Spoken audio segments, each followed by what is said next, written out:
I'm going to suggest that we take questions to all three of us at the same time. Obviously, we're going to have questions for that as well. Very all right. Hi, Aidan Cormack. What do you think about the fact that the whole of the robotics industry is based on 3 laws written by a science fiction writer? It's what? Well, basically the 3 laws of robotics oh, the 3 laws, seem to be embracing is fiction.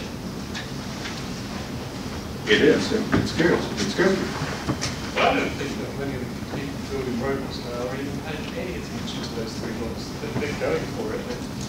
I think there's been a myth that people use Asimov's 3 laws as some kind of control. I don't believe they are at all. Do you think we've gone past the tipping point where we really have any choice? And that's the dilemma that I have, because it's us, it's human beings who've made the choices that have taken us to where we are. And we're all seeking this use of technology to make our lives easier, which in fact is fueling the direction where we really don't want to go. The fact is that as human beings, we are flawed. We are flawed. We make decisions that are bad. That is our humanity. And yet we're striving to develop technologies which try to make the world perfect. Do you think we've gone past the tipping point where we have any choice? Not yet, I don't think. Not yet, but it could be in 5 or 10 years we could be past that point. I mean, clearly, I think the scope of technology has surpassed ethics for a long time now, right? I mean, technology can do all these things that we don't even know who's in charge except for those companies in California. So, how do we do this? I mean, this is a question of government, of regulation, of public discourse, I mean, I think we should spend as much money on these issues as we should spend on technology. Can I bring David? David. Sorry, Mr. David. David runs London Futurists, wrote a brilliant chapter in the book. He spends a lot of time debating these issues about where technology is going. Have we gone past the tipping point? Are we on an inexorable slide? Absolutely not. There's still lots of choices ahead.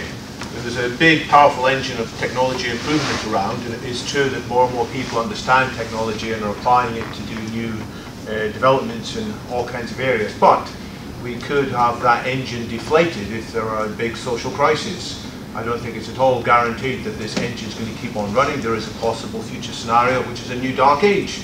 And we may laugh at that, but there have been collapses locally in human society in the past, and we could, if we're not careful, see that be in all kinds of ways. There could be angry people who are displaced from the workforce because of technological unemployment, who go on a rampage, and they could trigger society to go into a more lockdown state, which in turn generates further rebellions. And what we're doing to the environment could end up pulling us back in a terrible way. So that is one scenario which is very much open. Politics could go forward into a state where more and more people are collaboratively discussing the future possibilities. I call this Politics 2.0, analogous with Web 2.0. Web 2.0 built on the initial Web 1.0 by making user-generated content and a conversation, as opposed to just a few wise websites which had all the wisdom. So we could go forward to that, augmented by artificial intelligence to help us take the best decisions. But equally, that technology could be used to go back into a repressive state. And so it's very much up to us what happens. It's not going to be just a few people in Silicon Valley who decide. It's going to be the voice of the people, I think, who will eventually speak up and say, you know, this future possibility, I do like this, let's go there. This other possibility, initially we thought it was good, actually no, we don't like it.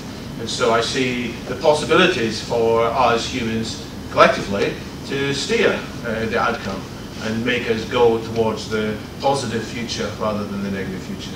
Let's get a few 30-second popcorn reactions from the room to that. Different people's perspectives on where are we going with this technology. My concern is that almost everything you said assumes that the major cultural institutions that dominate our society continue: the corporate form, populist democracy, debt-based money, credit. The way fossil fuels, the way I see it, that isn't going to be the case. So many of the scenarios you're painting are just irrelevant. We don't know what's going to happen to the major institutions. which you just see with Greece and so on, the question of world debt, the whole thing is up for grabs. What do you think? What do you think? What do you think Vaughan is going to do to these institutions? Well, I can't solve the problems of the world, at least not tonight, maybe tomorrow. But I was in Greece 6 weeks ago, and my view on that is that, as an example, I think we're heading towards the United States of Europe sooner or later. That's my belief, and I think that is very likely to happen within 10 years, regardless of what happens to Greece or the UK or anybody else at this point. Because that's how we get scale. That's how we can solve large problems. That's how we would be able to save, for example, 5 trillion euros in military spending by combining military and solving large or really large problems. Makes perfect sense. Sounds utopian. Sorry, you're really missing my point. I mean, no one thought the printing press was going to change the way we're governed. The printing press was the precursor to democracy. Quite clearly, this technology is the precursor to some new form of decision-making. What do you think that's going to be? Actually, can I say something to this? Yeah. I spoke about this earlier today, about how, what happens when we print a 3D printer that can print another 3D printer. When you decentralize our humanity, when you decentralize the economy to a place where each of us have control over our basic needs. So we can print our basic needs. It sounds incredible, right? But we're already printing 3D houses and food and clothing.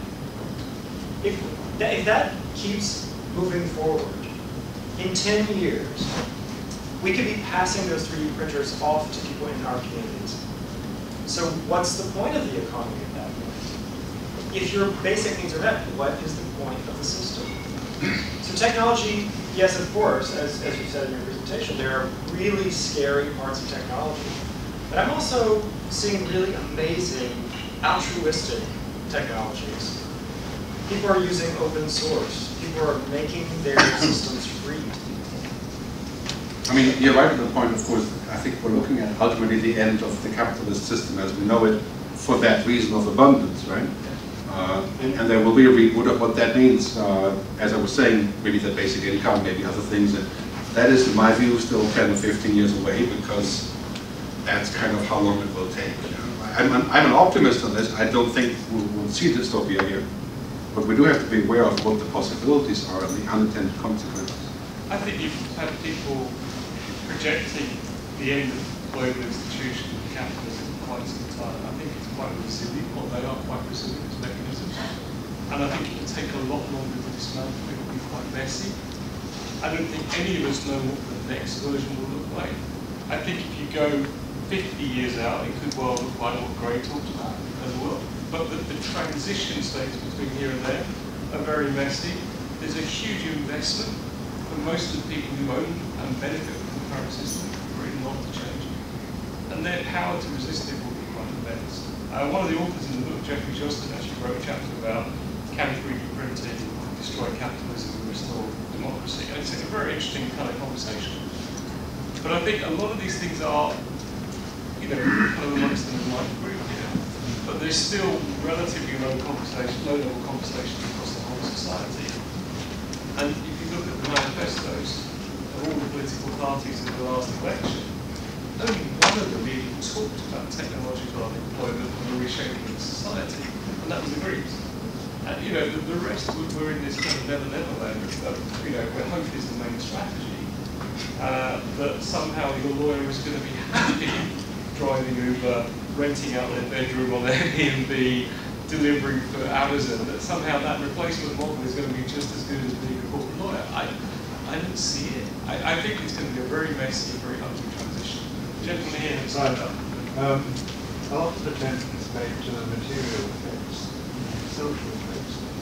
I'm interested in what happens when software starts working out how to influence our ideas and our thoughts, persuade us. And even more so, if that software is also given the ability to evolve itself so that it improves us. There was a suggestion of this in the 3D printer that prints the next 3D printer that could be better than itself. Recursive improvement. Yeah. So, well, that is the potential. That's what we hope for. You read the book, The Final Invention, right? This could be our final invention. David back there, David. Yeah, I was just really interested because all of this is very much from a first world developed country perspective. And you've got it right at the beginning where it said that, you know, there are 3 billion of us that are connected, but there's, you know, 4.3 billion of us who are not. If the development curve is exponential in the first world, it's not, that pace of change is not going to happen in other countries. It's actually the opposite, right? Yeah, The so I'm exponential- interested to know all of The your exponential thing opinion is on that. happening in the developing countries, not here. Okay. The next 3 billion will be in developing countries. I think And that's crucial. there's a couple of issues there. I mean, one is that there's the risk that the developing world automates pace. So we all do a lot of work in developing countries, and we sit down with business leaders or government people, we have this great conversation, we talk about the need to invest in people, to change the fabric of society. It's not about technology, I understand technology is coming, but in order to survive this, you really have to have an enlightened and well-educated workforce that's getting more than 7 years of education. And then it's, so what technology should we buy? You know, and how quickly should we replace the humans? And there is this sense that you're in a race. The developing world is being almost forced into believing that the only way to compete is by automating and replacing humans with technology. And you know, it's disheartening to see how little progress we're making on some of the learning development goals and some of those big issues. I'm a lot less optimistic that this exponential growth and abundance will see its way through to a lot of those people. I think we're going to see an awful lot of people left behind. But I also think we'll see an awful lot of people left behind in the so-called developed world. There's very little dialogue and conversation about this technology for good. There's a lot to talk about, but there was also to say like, okay, we cannot just make organizations that we know just break them down. Well, being ladies Swedes, Scandinavia, we have radical openness. We can't really do anything without being on the internet. Denmark is the less corrupt country in the world. We were some of the first in Scandinavia to be first with TNS. And we have Can you speak up, please? Sorry. Let me turn around. Okay. We'll stand up. I'm just saying, being Scandinavian, we have, of course, we're not having any conversation about the good that technology really can do, or there's a lot of resistance trying to use technology to optimize. Scandinavia, of course, radical openness, being hyper-transparent is one of the things that we use a lot in order to become more democratic. It seems to be like, oh, little Scandinavia is this hyper-idealistic society, but we're not idealistic, we're hyper-rational, I would say. Well, why is there such a aversion towards it, even though we see the Chinese coming up to see what we're doing? So I just wondered, there's not very much talk about that. We could actually use technology for good, and we could probably save loads of money. I think the secret operation now of Obama was just being published here by April. He had an operation that cost 800 million because he had it contracted to 60 companies. Now he says, if I've done it just in-house, I could have done it for 80 million and it would be more efficient. So we're not really using the power of technology to make things better. Can I say, we're fighting against it in a way. This is a prime example, the way that you're talking about why we need more women in tech. Because you are talking about using intuition, right? You're talking about transparency that's used in a positive way. In a way, transparency can exist and can be beneficial in the way that you're describing, but we all have to subscribe to it in a way that is beneficial for everyone, right?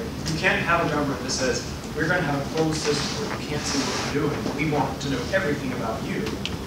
And we can't say to a government, we want to know everything about you, but you can't see anything about us. Either we all get on the transparency board or not.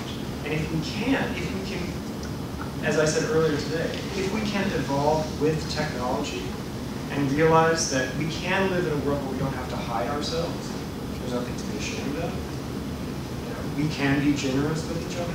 If we allow technology to enhance our empathy, that's the world I want. materials. My interesting reflection on that is that for the book, when we first started out, I'd say half the chapters were going to be by women. And actually quite a few of the women dropped out because the women in this space in the future are so damn busy. They're in such demand because they're bringing a balanced perspective. Quite a few of them actually just said, look, I haven't got time to write a chapter. And you know, that to me is kind of interesting. I think the other thing is, in terms of what actually went into the book, we made it completely carte blanche. We didn't tell anyone about what to write about. We just said, you write, we'll work out what the structure is afterwards based on what we get back. And that was interesting. It kind of fell into a logical structure, but we didn't get many people writing about technology for good or a variety of other things. And you know, that maybe reflects the fact that whilst there's hope, there isn't at the moment a lot of great progress going on in some of these things. Great experiments, but the real challenge is scaling those experiments up to roll out. So classic problem pilots. Also, one last thing I just want to add. When I was talking about that, and also from, you know, there were different kind of futurologies. I didn't write about that stuff. I don't understand. I think it's really, really super interesting. But there are so many layers because you're a designer doesn't mean you design beautiful things. You can design systems. I think that's a very important thing that all of us work together. I know now with David as well, we've done some panels. We're completely different, but in the end of the day, what's so beautiful when you get all those futurists together, they're like dots, and we need to connect them. And we can become really powerful change agents together in a diverse circle, because future is about so many things, it's not a closed system. I actually think that's what it's going to take. Yes. You have to have, the world is so complex, and you have to have all of those different ideas coming together. Even if we don't always agree. By the way, I think we all do agree that technology has mostly good pieces, right? I mean, I didn't mean to say that it does not, it does, right? Clearly, and I think we all agree on this. You mentioned education in the development world just a couple minutes ago. So, is the education system that we have today still geared toward an industrial age that is not part of our future? And then therefore, what does education need to look like in the future to prepare young people for this exponential world? And do we see education, unfortunately, underfunding arts, more feminine side, more creativity side, and going the wrong way? Anyway, I'll leave it there. Just a few quick points on that. I don't think if you took a teacher from the 1800s, from the 1900s, or 1950, and you put them in a classroom today, they wouldn't be shocked by the way teaching was done. It wouldn't be so different. Yeah. I think the curriculum is way behind. I think we need to do a lot more at the adult level, at the school level and university level, in helping people prepare for the world we're living in, focusing on things like learning how to learn, problem solving, scenario planning, but also teaching them very different ways of learning. We're hearing about schools that are refusing to do mixed learning, where the kids watch a video online of the best teachers and then come in and discuss it in the classroom. Schools are refusing to allow them to do that, or they're refusing to accept it. We need to use things like epistemic games where they play roles to learn how to work together, collaborate. So there are lots of things you can do to modernise education, prepare people for the future. We're not doing it. We need to give tax incentives to individuals and businesses to do lifelong learning, because it's far better to trade a bit of cash now, tax take, in order to avoid a lot more people being unemployed in the future. I think we're just missing the boat here. We're kind of assuming that we creep along and crank along very slowly. There's been an experiment run in the UK recently where they've taken the Singapore math system, which is a very developmental approach. It gives kids about a year advantage in math learning in primary schools. And they've done experiments, they've done the pilots, and then, as always, the systems we can't roll this out. We're not going to roll this out. We need more data, we need more evidence, and the system is changing itself. Somewhere somebody needs to come in and bring a very different shockwave to our education system if we really want to prepare our kids for the world they're moving into, rather than the world that they've already left behind. Sorry, if I could just add to that point. When the European Commission realised that the society is about to collapse in 2 cents, you become employed in certain countries and so on.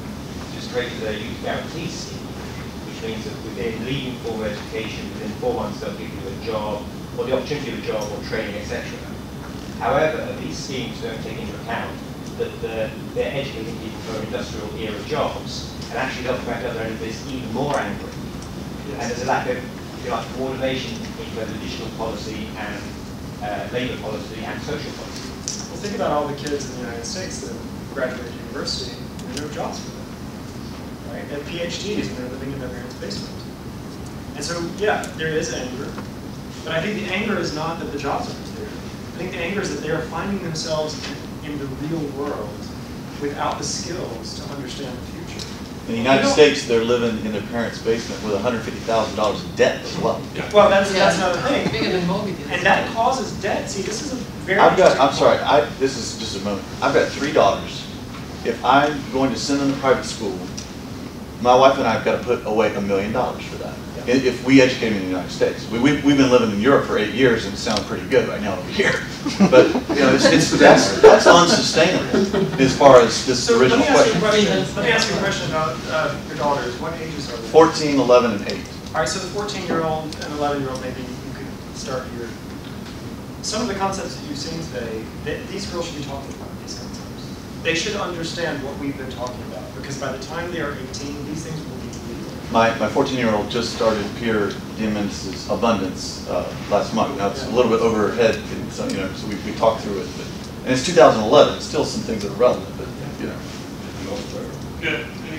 Well, just quick. I think you know, I went to I studied philosophy and religion. I was a long time ago, 50 years ago, and then I studied music. Right, and both of those things, I kind of feel like I went to school to be a robot, right?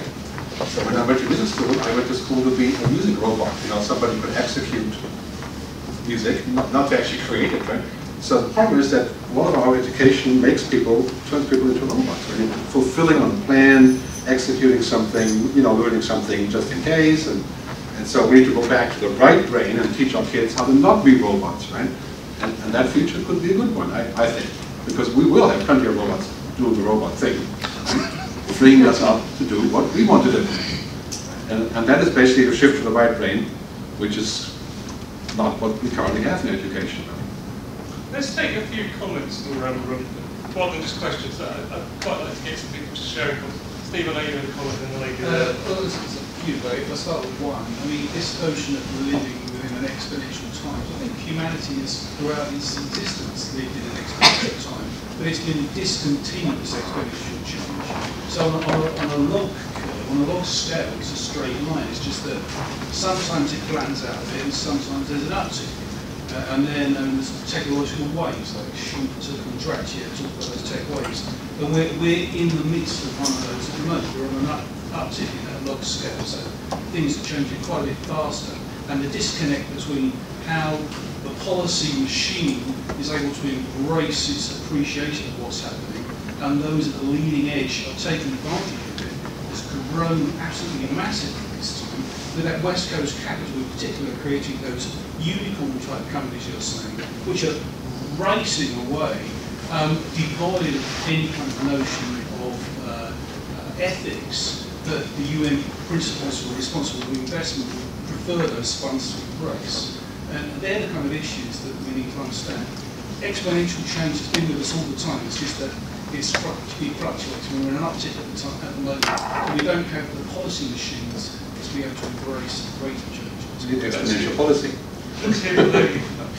When you're talking about everything being automated and robots doing all the jobs, and then we've got this massive burgeoning population, the only thing that I can't see how it's going to fit, apart from if we have, you know, severe regulation across the world on birds. Any other comments on this? There's another thing, like, to me, it seems like if you look at Maslow's hierarchy of needs, this is hopefully going to sort out survival, so across the whole world. Respect, I don't think it's going to do that. But is this all about self-actualization? I mean, hopefully 40% of the workplace, you know, people have 3 days a weekend. What do you think? I think that ideally, in certain countries, yeah, it can be longer weekends, but a person who just wants to play golf, for example, be the best golfer they are, for example, whatever, can spend more money for that. Otherwise, they're not going to be happy. Because when we do research has found that happiness is linked to a person's interest. So hopefully they don't have to do the job that they have to do the one that they want to. I just wonder, a lot of conversation tonight has been about technology, and the technology and the augmentation seems to be out there. And I just wonder, just a thought across my mind, is whether we are the technology, and given the rate of exponential growth in the genome project, whether the ones and zeros that we see in digitalization will be transferred to DNA, and actually all the problems that we're thinking about technologies to solve will become irrelevant because we'll just simply change our own code. Possibly, and there's also another school of thought that says we could get the same kind of performance uplifts without scientific intervention by tapping into mindfulness and spirituality. Some of those things could actually bring around, say, unlock our brain. But we're much more willing to invest in science and technology than we are into kind of meditation retreats. Lots of hands going on. There's an echo of the movie The Servant here, whereby technology starts off as a servant and ends up dominating the planet. So I'm getting that sort of feeling coming through the conversation. Yeah, so just something prompted by one of the last comments is that a lot of things around philosophy and spirituality that we were just talking about haven't actually changed in millennia. Buddha, 5,000, 3,000 years ago, and Greeks. Now, one of the interesting is actually, will what's happening here actually lead to some form of evolution of our philosophy and spirituality in a way that we can't imagine, just like we couldn't imagine 100 years ago. Maybe something will happen, and that's actually mind-blowing, because we take as read that what the Buddha was saying is actually correct, and actually he's almost immortal. And maybe it isn't, maybe it will evolve. So that's just a thought. I would just kind of summarise it. I find myself feeling very fortunate that I am as old as I am. Because I was born into a world where human beings use their skill and intelligence to get the best of machines. And I find myself now increasing in a world where machines are using their skill and intelligence to get the best from humans. And it really worries me about the implications. I wouldn't worry too much. I wouldn't worry too much. I'm going to take two last points and then we're going to close. It wasn't more of an observation. It was humans who programmed the NetWest computers last week. The ultimate worst case scenario is the Skynet scenario where they developed to eliminate us, and that film is how many years old? I think we've moved on from there. I like the reinvention of the social contract for the AI space because, I've resisted a smartphone for however many years ago. I may be tempted now because the battery keeps running. Ultimately, as you say, the mindful consciousness and everything else, we're all connected already through that. And that's been around for, as you say, thousands of years. We don't need all the technology to do that for us. So I think we are masters of our own destiny. We just have to understand that, to stay curious and keep learning. I think my message is, it's not a message, my belief is a positive one as well. Because if we look back at where we've been in the industrial age, working 18 hours a day, and we couldn't imagine the life that we have now with all the benefits that we have now. Why can't humans evolve slowly in relation, fast from our point of view, but slowly and paced with the technology, so that we come to a point where it's normal, it's natural. I think we're a self-regulating organism, effectively, and we've managed to populate this earth pretty well so far. I don't think there's any real reason why we should destroy ourselves now. We're being self-regulated by the screen. I'm going to stop it there. I want to thank these guys. We've been working ridiculously hard all day. Sorry if we kind of felt like we weren't answering all the questions because we literally so many times I can't remember if you've answered that question already. But thank you, Greg. Thank you all for coming and supporting the book.